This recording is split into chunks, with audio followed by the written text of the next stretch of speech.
Alright, hello guys, how's it going? In today's video, we're actually going to be talking about our winter forecast, but we're going to be taking it month by month. So December individually, January individually, and then February individually.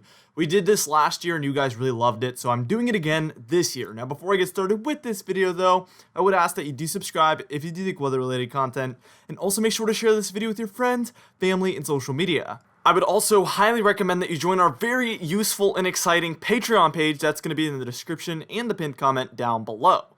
Anyway, for today's comment of the day, I want to know. I know this is very random, but what is your favorite winter month? Like, if you had to just pick an overall favorite, I like December because I really love Christmas, but I want to know what you guys think. Let me know in the comments down below, and I'll be picking one of those for tomorrow's video. Now, let's get into this video, and first things first, we're taking a look at our December, I would call it preliminary temperature forecast, because obviously we're still going to do a monthly forecast for this individual month, and it might look different, but I'm doing these early predictions. It is really challenging, I will say right off the bat, to try to predict a single month time frame this far out. It's much easier to predict a 3-month period put together, but still we do have an idea of what could be happening this upcoming winter. So as you can see, we're actually going to be dealing with some warmer than normal conditions there for the southeast. We've talked about this in our previous videos. This is going to be pretty apparent throughout the month of November and December for now. We'll take a look at the future months in just a moment. And then you can see New England actually is going to be in the slightly below average temperature column there for December. I think that some cold air is going to be able to make its way into the northeastern portion of the United States. We also see that's going to be extended from the Pacific Northwest all the way through the plains and up into the upper Midwest and the Great Lakes as well. We also have a moderately below average temperature region. That's going to be for the Pacific Northwest, the Rockies, the upper plains. Those regions are going to be dealing with some potent cold air, but I don't expect the most potent cold air to be in December. We'll talk about when I do expect the most potent air to head in just a moment once we look at that month. I'm not going to spoil which one it is, but one of these months coming up is. Now, what we're going to do is we're actually going to move on and we're going to take a look at the December precipitation forecast. Alright, so here we are taking a look at that December precipitation forecast. And as you can see, I do expect some dry conditions there for California, and that's going to make its way into the lower four corner states, I would call it, because as you can see, Utah and Colorado, which are the upper four corner states, are actually in the above average precipitation. That's going to extend all the way through the south central and southeastern United States. This is mostly due to the lack of a southern jet, and a southern jet typically does not set up in a La Nina, typically in an El Nino. We're currently in a La Nina, so what we see is we don't see that jet that brings all of that precipitation into the southern United States, whereas in an El Nino it would be the opposite. We would see a lot of precipitation for California, the south central United States, and the southeastern United States. So in this case, we have the opposite overall. So I hope that kind of clears up any confusion you might have about that. For the Pacific Northwest and through the Rockies and the upper Midwest, we have above average precipitation. That's going to be mostly the case throughout the entire winter, but especially December looks to be quite stormy for this region.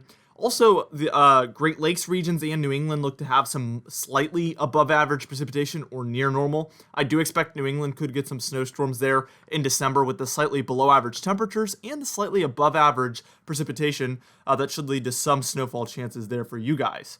Now, what we're going to do is we're going to move on and we're going to take a look at that very exciting January temperature forecast and precipitation forecast. And then in a little bit, we're going to get finally into that February temperature and precipitation forecast. So here we are taking a look at that January temperature forecast. And as you can see, we actually see a bit more of a southeast ridge. I promise. Don't click off the video if you live in the southeast. You're going to want to see February. We'll get into that in a moment. Things are really going to switch up, I think, for the month of February, so stay tuned for that. Don't get too discouraged yet.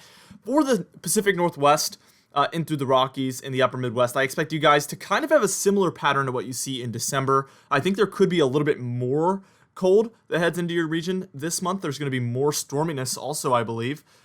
So generally it's going to be kind of like December, but just a little bit more cold, a little bit more stormy for you guys. Even California and the Southwest could see some colder than normal conditions throughout the month of January. And I think generally for the East Coast, in the eastern quarter of the United States at least, I think this is going to be your winter thaw. And like I've mentioned in previous winter thoughts videos, all sorts of winter related videos this year, each winter, even the snowiest and the coldest winters in our history, you can almost always find at least 1 month that was warm and snowless out of the 3. And then usually you would have 2 very cold and potent, snowy ones, but there's usually just that winter thaw, that 1 month that was not snowy and cold. And even though this winter doesn't look to be extremely cold and extremely snowy, there still is that 1 month that is more warm and more snowless than the rest, and that looks to be January. I hope that makes sense as well.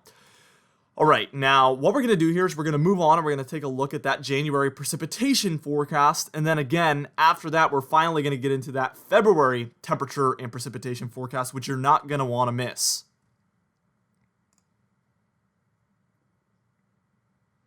All right, now here we are taking a look at that January precipitation forecast. Very exciting to be able to put that 2021 there on that upper right-hand corner. That's the first time I'm putting that there on any direct weather graphic, unless it was 2022, 2021, but this is the first time I'm putting just 2021. Very exciting. So as you can see, for the Pacific Northwest and even the Southwest, we're going to be dealing with some above average precipitation. Still for the Rockies, the upper Midwest, and the Great Lakes even getting more of that above average precipitation. I think clippers are going to start to get involved here, especially the later portion of January. If we start to see more potent cool downs head into the central United States, we could see some clipper systems move along there. That would lead to some above average precipitation there for the north central United States. Again, we still have a kind of a lack of that southern jet stream, so the south central, the southeast, and the entire east coast are going to be dealing with some slightly below average precipitation. Notice there isn't a moderate shade of below average precipitation this time, because I think there could be some later in January. I guess we could move a little bit more towards what I'm expecting for February. It's not going to happen obviously on the first day of February, like February 1st. There's a flip. It could happen, let's say, the final 5 or 10 days of January. We could start to flip towards that colder than normal pattern for the east, although the first 20 days would have been above average. So still you'll be above average temperatures and below average precipitation overall, but that doesn't dictate what every single day is going to be like. Now, what we're going to do is we're finally going to move towards February. We're going to take a look at that very exciting February temperature forecast and then the very exciting February precipitation forecast. All right, now here we are taking a look at that February temperature forecast, and like I said, you wanted to stay tuned for this.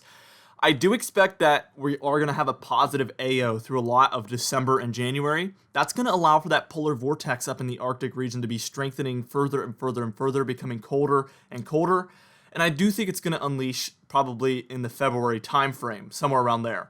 If that is the case, like I'm thinking could be possible, we will have very potent cold air for a lot of the north central United States during that time frame where finally that AO drops into the negative phase. That's what unleashes the cold air. I guess it kind of takes the cap off of the bottle, if you will, and just allows it to just really make its way into the United States outside of the zones where it's very typical for those temperatures. So we're going to get Arctic-like temperatures down into the United States. This does happen from time to time. It's not unheard of, but this does appear to be the case during this month. And it actually is quite common in La Niñas. From me looking at my analogs, I've noticed La Niñas and neutral ensos, it's a lot more likely than in an El Nino. So that's just been an observation I've made. That's all increasing my confidence that something like this could take place. Also notice the southeast and the entire east coast is in the below average temperatures. I've been telling you guys for months now, don't get discouraged that I'm calling for near normal or above normal temperatures for the east, because it still could have some cold times. And here, this is a perfect example. Even though December and January might not have looked exactly how you want it to look, February finally does, and this is much better than the previous 2 winters for the southeast and the east coast. You guys, and including myself because I live here, dealt with 3 entire winter months of above normal temperatures, below normal snowfall for 2 winters in a row. December, January, and February of both of our 2 previous winters entirely had those conditions, and this winter I am not expecting it to be the case, although I do expect it to be a little bit warmer and a little bit less snowfall potentially. That does not mean it's going to be entirely terrible like those 2 winters were. I hope that makes sense. Now for the southwest and the south central United States, you guys kind of move into those above normal temperatures after being in the below normal temperatures for January.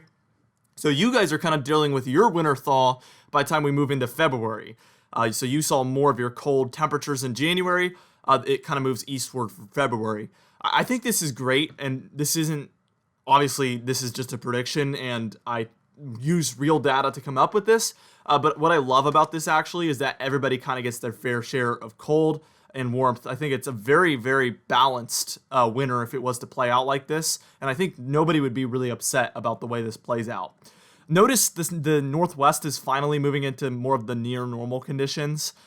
They dealt with 2 solid months of below normal temperatures, so they could have potentially the coldest winter out of anybody compared to normal. But they finally move into the near normal conditions, some areas in the above normal conditions. Here's that precipitation forecast for February. As you can see, kind of dry for the west overall, even the Northwest finally. Like I said, this is a very transitional month. And we really move away from how December and January were by the time we're moving into February. I do expect to have above average precipitation from basically Montana up through most of the upper Midwest, the Great Lakes, the Ohio Valley, and the northeastern United States. I think there's going to be a lot of clipper systems with that temperature forecast. I always make the temperature forecast first because by looking at what the temperatures are going to be like, you can usually tell how the precipitation would be.